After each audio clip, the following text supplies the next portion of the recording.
Hello students, आज एक बड़ा इंपॉर्टेंट चैप्टर हम कवर करने जा रहे हैं इकोनॉमिक्स में। और आपको मालूम है मैक्रो इकोनॉमिक्स में जो सबसे बड़ा पोर्शन है वो है determination of income and employment.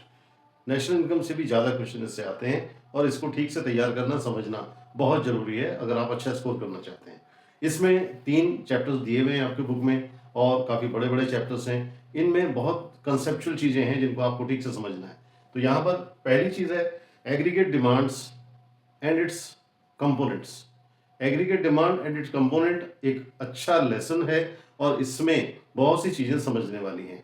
यहाँ पर जो एक डिमांड वर्ड यूज हुआ है इसको हमने माइक्रो में भी पढ़ा था। माइक्रो में किस तरीके से पढ़ा था, वहां पर इंडिविजुअल डिमांड थी।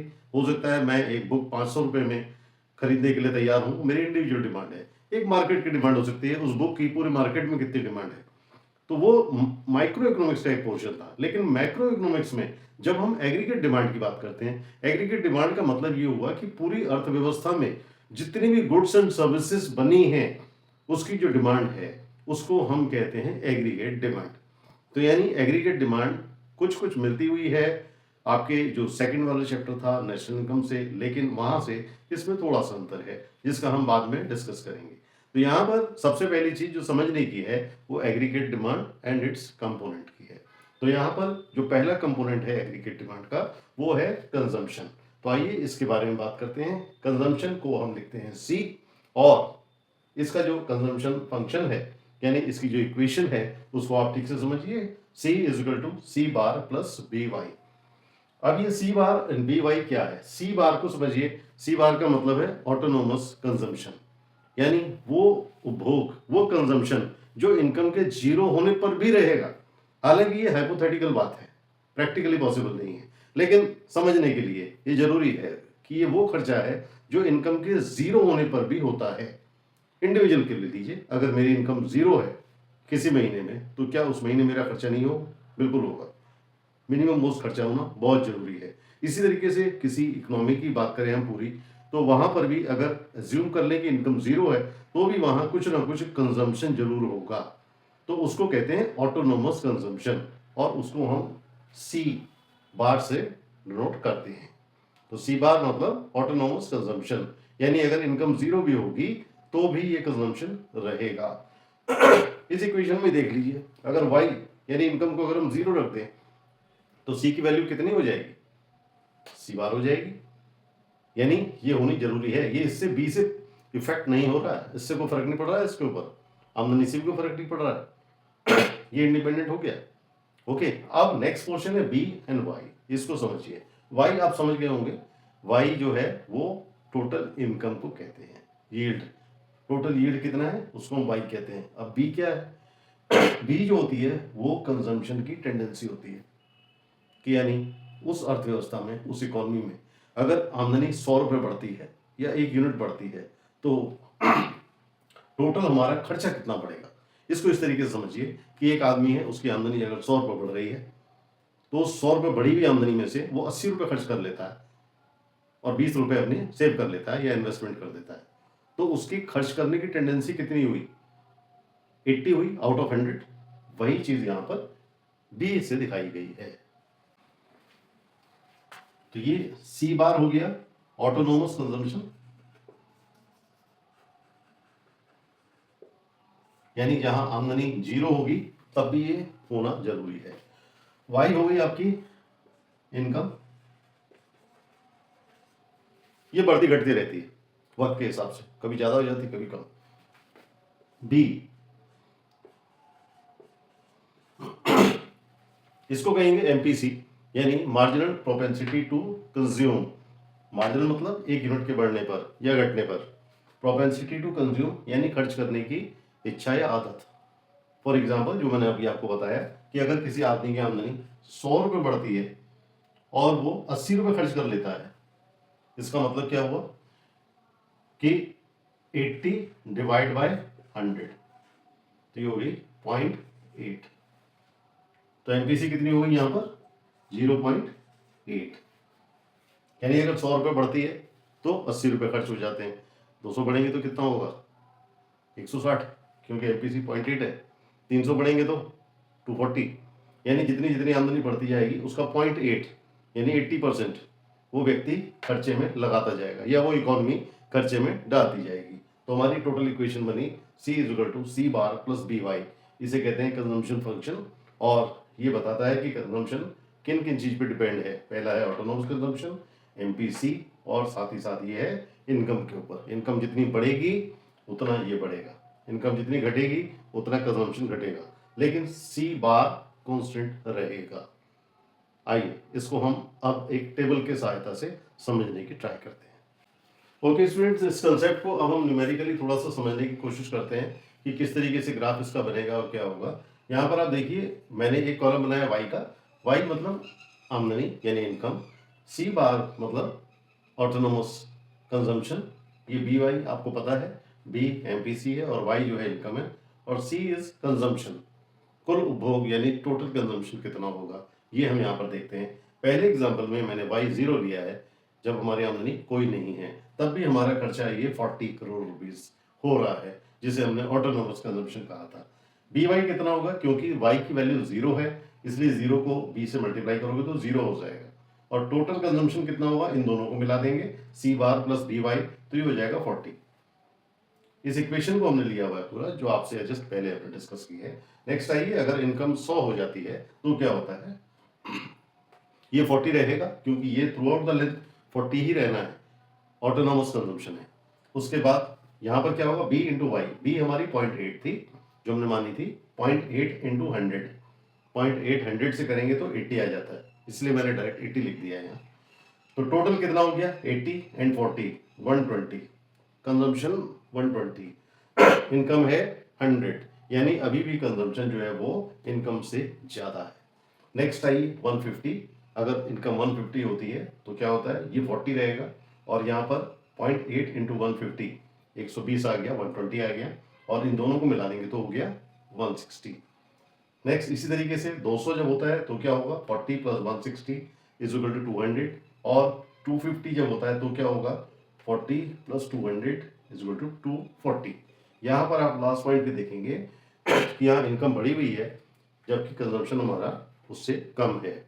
तो यानी इनकम ज़्यादा गति से बढ़ रही है, ज़्यादा स्पीड से बढ़ रही है, कंजम्पशन उस स्पीड से नहीं बढ़ रहा। गौर किया आपने, क्यों ऐसा क्यों हो गया? ऐसा इसलिए हो गया कि हमारे कंज्यूमर ने, हमारी इकोनॉमी ने बढ़ी हुई आमदनी में से सिर्फ 80% खर्च किया, 20% उसने रख लिया। इसलिए जो कंजम्पशन की बढ़ने की गति है, स्पीड है, वो 80% रहेगी, इसकी 100 रहेगी, तो 100 और 80 का अंतर रहेगा। इसलिए ये कम गति से बढ़ेगा, स्पीड से बढ़ेगा, ये ज़्यादा स्पीड से बढ़ेगा।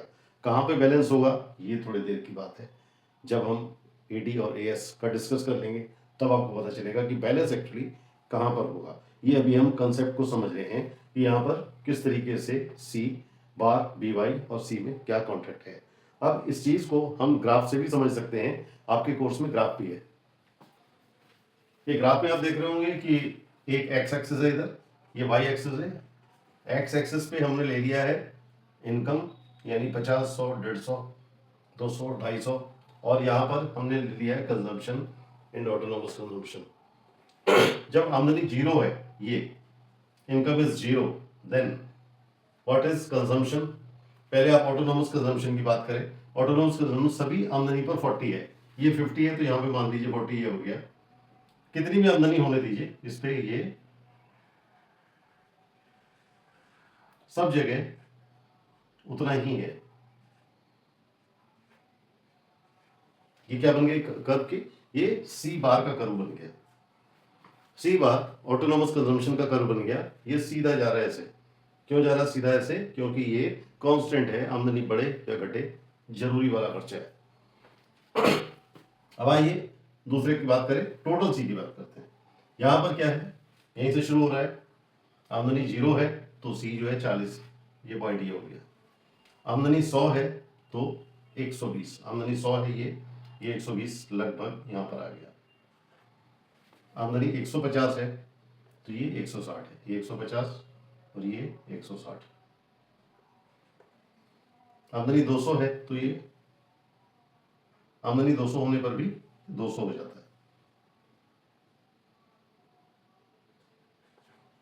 इस तरीके से 250 पर 240 है,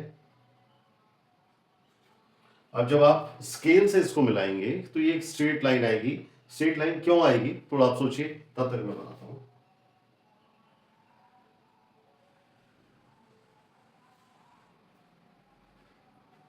हाँ, सोच लिया स्टूडेंट्स, स्ट्रेट लाइन क्यों आएगी? स्ट्रेट लाइन इसलिए आएगी कि हमने बी को हर स्टेज पे 0.8 माना है। ये बी क्या है एक्चुअली? एक्चुअली ये बी जो है ये इसकी स्लोप है। जब 0.8 हर जगह हमने बराबर मानी है तो इसकी स्लोप बराबर रहेगी, कहीं ऊपर या कहीं नीचे नहीं होगी। आप देखेंगे 0.6 करके बनाइए तो थोड़ा अलग आएगी, 0.9 करके बनाइए थोड़ा अलग आएगी। ये स्लोप है और ये स्लोप के हिसाब से ये ग्राफ ऊपर या नीचे हो सकता है। तो ये ग्राफ जो है आपका कंजम्पशन ग्राफ हो गया। ये क्या ग्राफ बन गया? सी ग्राफ बन गया। तो अब आप देख रहे हैं रिलेशनशिप क्या है, जैसे जैसे आपकी आमदनी बढ़ रही है वैसे वैसे कंजम्पशन भी बढ़ रहा है। और ये जो ऑटोनोमस कंजम्पशन है ये आपका स्थिर है, चेंज है, अनचेंज है। बच्चों एक बार एमपीसी के कंसेप्ट को ठीक से समझ लीजिए, बड़ा इंपॉर्टेंट है ये, 1 नंबर का अक्सर आ जाता है। यहाँ पर एमपीसी यानी मार्जिनल प्रोपेंसिटी टू कंज्यूम, और इसका मतलब ये है कि अगर किसी इकोनॉमी में 100 रुपये आमदनी बढ़ती है तो उसके एवज में, उसके बदले में, उसके फलस्वरूप कितनी कंजम्पशन में चेंज आएगी, उसके बीच के रेशियो को हम एमपीसी कहते हैं। एग्जाम्पल जैसे मैंने दिया था कि अगर इकोनॉमी में 100 रुपये की बढ़त होती है आमदनी में, इनकम में, और उसके परिणाम स्वरूप 80 रुपीज़ का कंजम्पशन हमारी इकोनॉमी के लोग यानी देशवासी बढ़ा देते हैं, तो 80 डिवाइड बाय 100, क्योंकि ये बता रहा है कि change in consumption is 80, change in income is 100, तो ये आ गया 0.8। तो ये 0.8 ही क्यों आया? क्योंकि हमने 80 को मान लिया है 80 मान लिया है, इसलिए 0.8 आया। ओके, अगर हम 0.8 की जगह सोचें 1 हो सकती है क्या? अगर आपकी आमदनी 100 रुपये बढ़ती है तो आप कितना खर्चा बढ़ा सकते हैं उस आमदनी के हिसाब से? मैक्सिमम कितना? 100 रुपये बढ़ा सकते हो। तो अगर 100 रुपये आमदनी बढ़ती है और 100 रुपये आप खर्चा बढ़ाते हैं तो रेशियो हो जाएगा 1 का, यानी आपकी एमपीसी जो है वो 1 हो जाएगी। लेकिन कई कहेंगे कि नहीं साहब हम तो बिल्कुल खर्च नहीं करते, 100 रुपये बढ़ती है बढ़ जाने दो, हमारी चेंज ऑफ कंजम्पशन बिल्कुल नहीं है। तो 0/100, 0/100 का मान आ गया 0। इसका मतलब एमपीसी की जो मिनिमम वैल्यू है that is 0 and maximum value है वो है 1। यानी एमपीसी जो होती है वो 0 और 1 के बीच में ही रहेगी, ये आपको याद रखना है।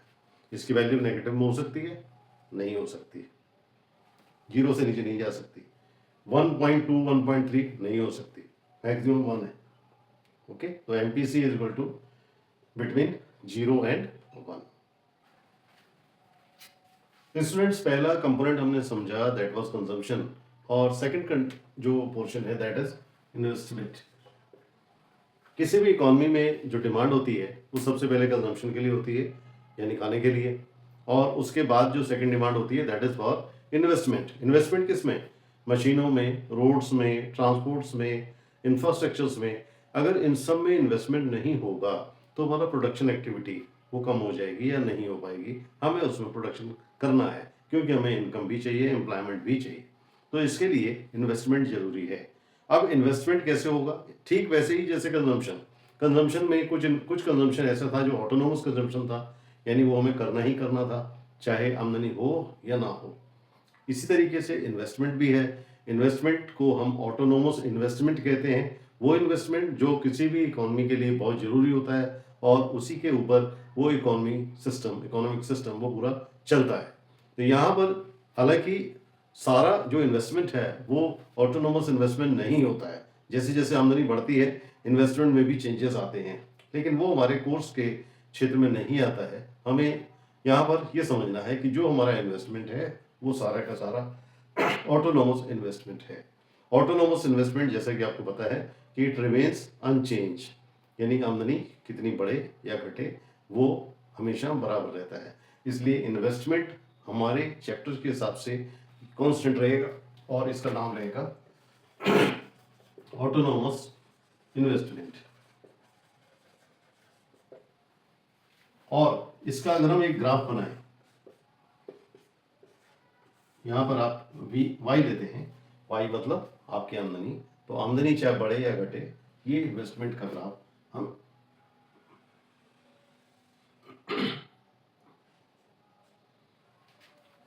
हमेशा सीधा जाएगा। तो ये आपका इन्वेस्टमेंट का ग्राफ बन गया।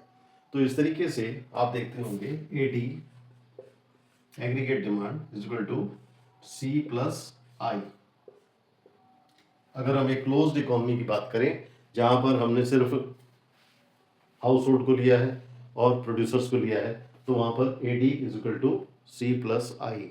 अब सी की वैल्यू क्या है, C is equal to C bar plus B Y, वो भी यहाँ पर लगा सकते हैं आप। इसके आगे अगर हम जाते हैं तो हम कहते हैं भाई एक सेक्टर गवर्नमेंट का सेक्टर भी है, तो उसको भी इसमें हम आगे इंक्लूड कर सकते हैं।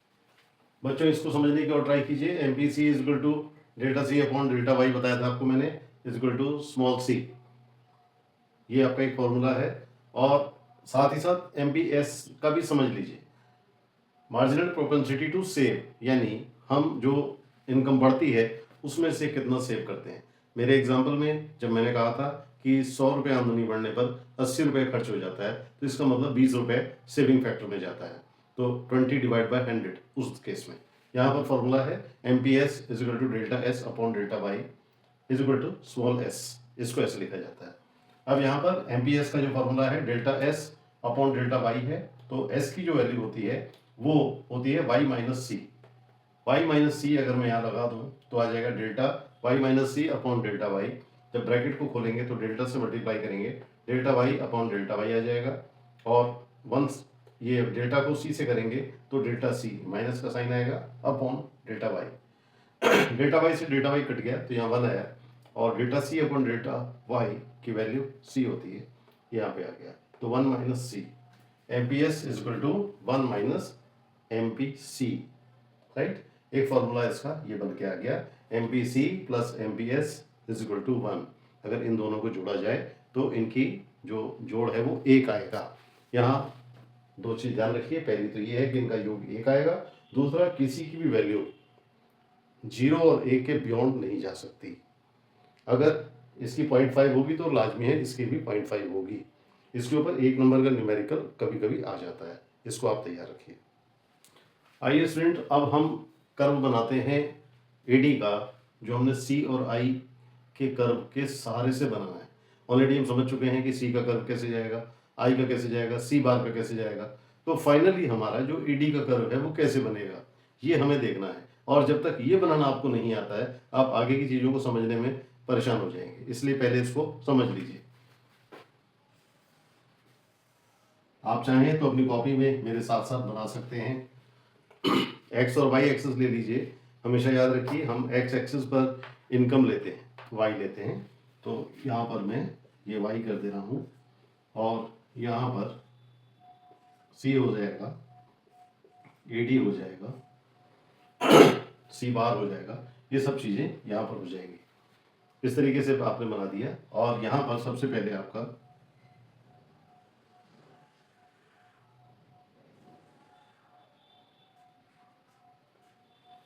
ये एक इन्वेस्टमेंट कर्व हो गया, जो कि ऑटोनोमस इन्वेस्टमेंट कहलाता है, क्योंकि ये सभी लेंथ पे एक सा रहता है। उसके बाद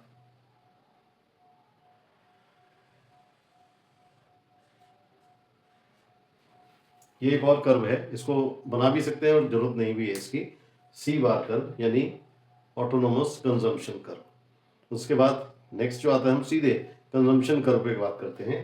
कंजम्पशन कर्व हमेशा यहाँ से शुरू होता है, जहां पे आपका ऑटोनोमस कर्व, कंजम्पशन कर्व आता है।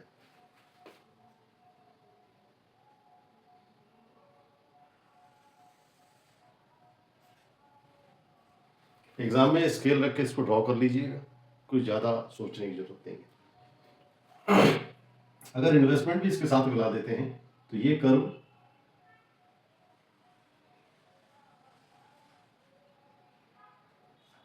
इसके पैरेलल में आ जाएगा। ये कर्व कहलाएगा आपका A D curve. A D curve इसलिए कहलाएगा क्योंकि इसमें सी का कंपोनेंट भी है और आई का भी है, सी प्लस आई। अगर हम देखें तो ये हो गया C plus I is equal to A D, ये आपका कर्व हो गया।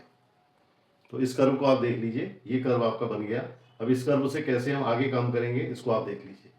तो ए डी कर्व कैसे बनता है ये आपको समझ में आ गया है, और ये हमेशा यहाँ से एक एंगल पे होता है, इसको अल्फा एंगल आप कह सकते हैं, जो डिपेंड करता है कि आपकी एमपीसी कितनी है उसके ऊपर।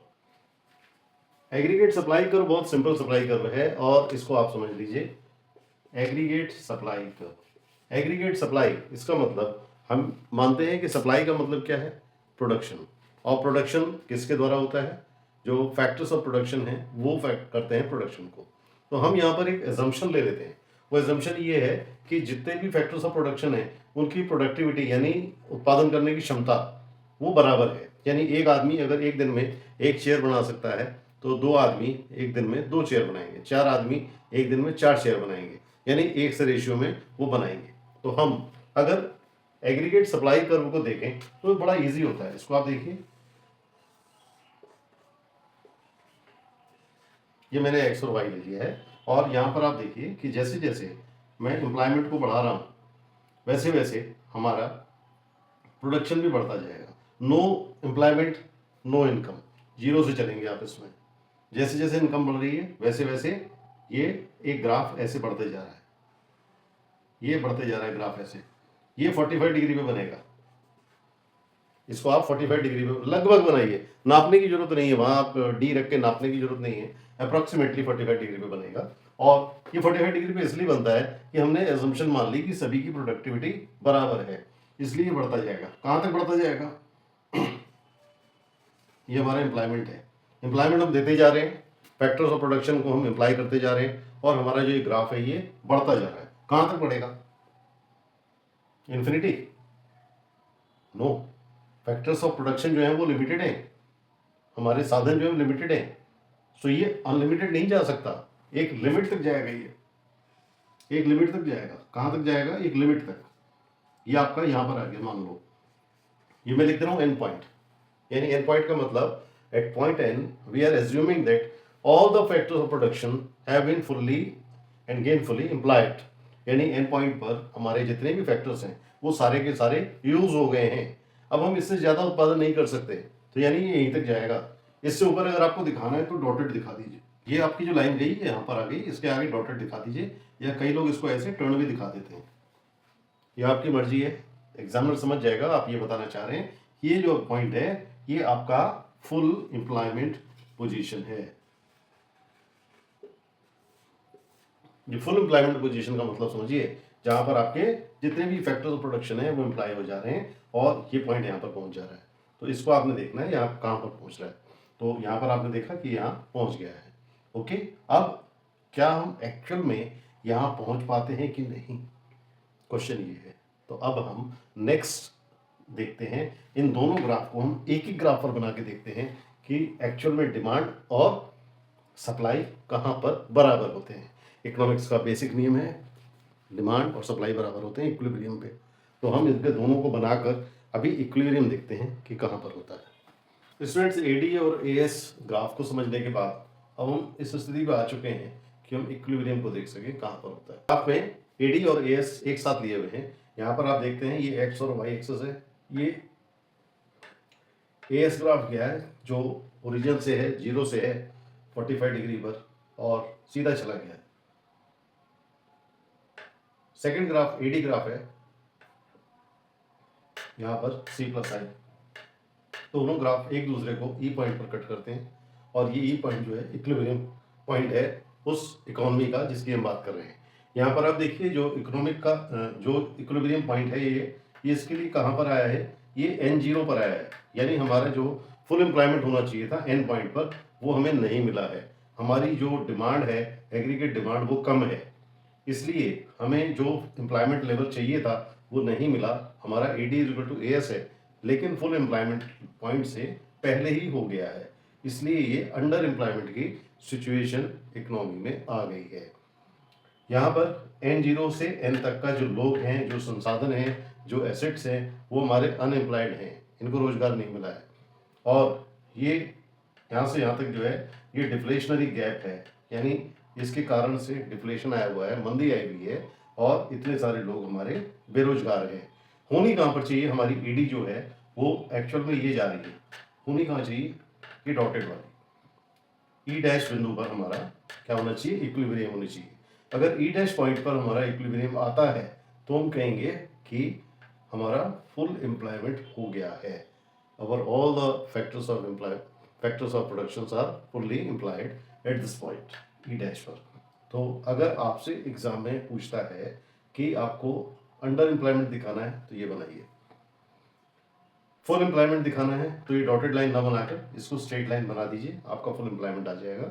और इसको ई दिखाइए तो ये आपका फुल एम्प्लॉयमेंट हो जाएगा। और अगर ये डिमांड आपकी ज़्यादा हो जाती है तो ये फुल एम्प्लॉयमेंट के बाद यहाँ पर कट करता है और ये आपका बताता है कि इकोनॉमी में इन्फ्लेशन है। इन्फ्लेशन का मतलब रुपए की मात्रा ज़्यादा है, लोगों की परचेजिंग पावर ज़्यादा है, तो गवर्नमेंट क्या करती है, उसमें परचेजिंग पावर को कम करने के मेजर्स करती है, चाहे वो मॉनेटरी पॉलिसी से करे चाहे वो फिस्कल पॉलिसी से करे। इसी तरीके से जब यहाँ पर डिफ्लेशनर हो रहा है, डिफ्लेशनरी गैप आ रहा है, यानी इकोनॉमी में डिमांड कम है, तो डिमांड को बढ़ाने के लिए मेजर्स किए जाएंगे। आप पढ़ेंगे मनी एंड बैंकिंग में मॉनेटरी पॉलिसी एंड आगे फिस्कल पॉलिसी, जिससे हम ये बताएंगे कि इफेक्टिव डिमांड को कैसे कम या ज़्यादा किया जा सकता है। तो ये आपका determination of income and employment में ये सबसे इंपॉर्टेंट ग्राफ है, इसको आप बना दीजिए और समझ लीजिए। Thank you.